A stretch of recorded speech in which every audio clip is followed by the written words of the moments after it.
वावरामध्ये असणाऱ्या ज्वारीचं किंवा बाजरीचं पीक आणि त्या पिकामध्ये त्या पिकाच्या कणसात दाणे भरतात.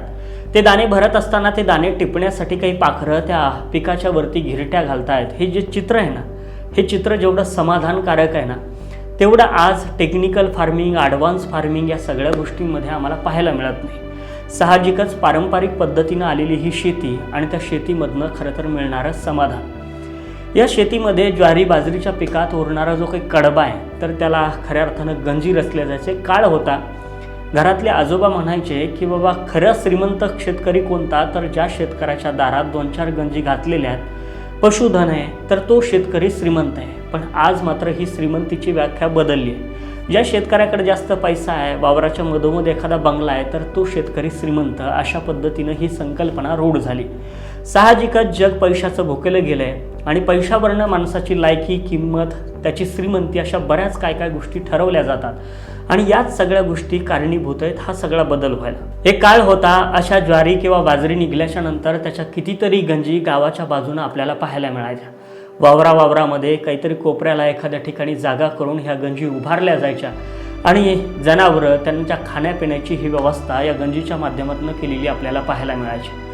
आज हळूहळू या सगळ्या गोष्टी नष्ट होताना पाहायला मिळतात. मुरघास अशा वेगवेगळ्या संकल्पना आज डेव्हलप होत आहेत आणि जनावरांना खाद्य जे आहे तर ते वेगवेगळं नवनवीन मिळायला लागलं आहे. त्याच्यामुळे या सगळ्या गोष्टीकडं कुठं ना कुठं कानाडोळा आमचे शेतकरी बांधव करताना पाहायला मिळतात. याच्यातही गंज रचण्याची एक कला होती, ती कलासुद्धा हळूहळू संपुष्टात येताना पाहायला मिळते. ही गंज रचण्यासाठी विशिष्ट एक कला लागायची, काहीतरी ज्ञान लागायचं आणि ते ज्ञान घेऊन खऱ्या अर्थानं ही गंज उभी केली जायची.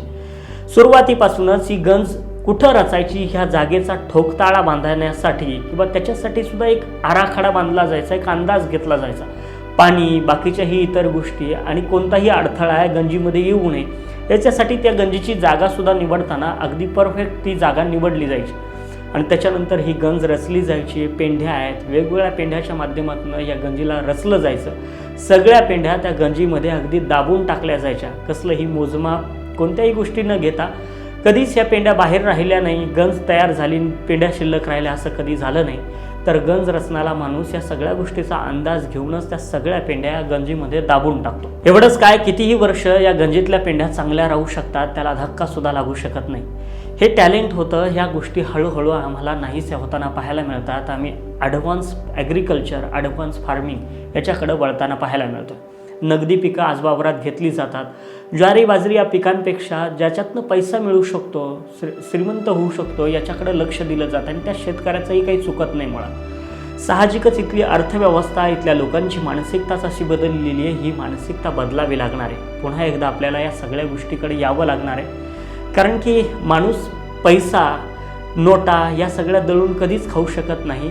तर त्याला जगण्याचा आधार सगळ्यात मोठा ती म्हणजे शेती आहे आणि त्याला खऱ्या अर्थानं 3 टायमाला लागतं. ते वावरातली ही ज्वारी बाजरी आणि याचं धान्य. खऱ्या अर्थानं याच्याच जीवावर तो जगू शकतो. पैसा कितीही कमवला, खाण्यासाठी ज्वारी बाजरी गहू हेच लागतं आणि याला कोणताही पर्याय असू शकत नाही.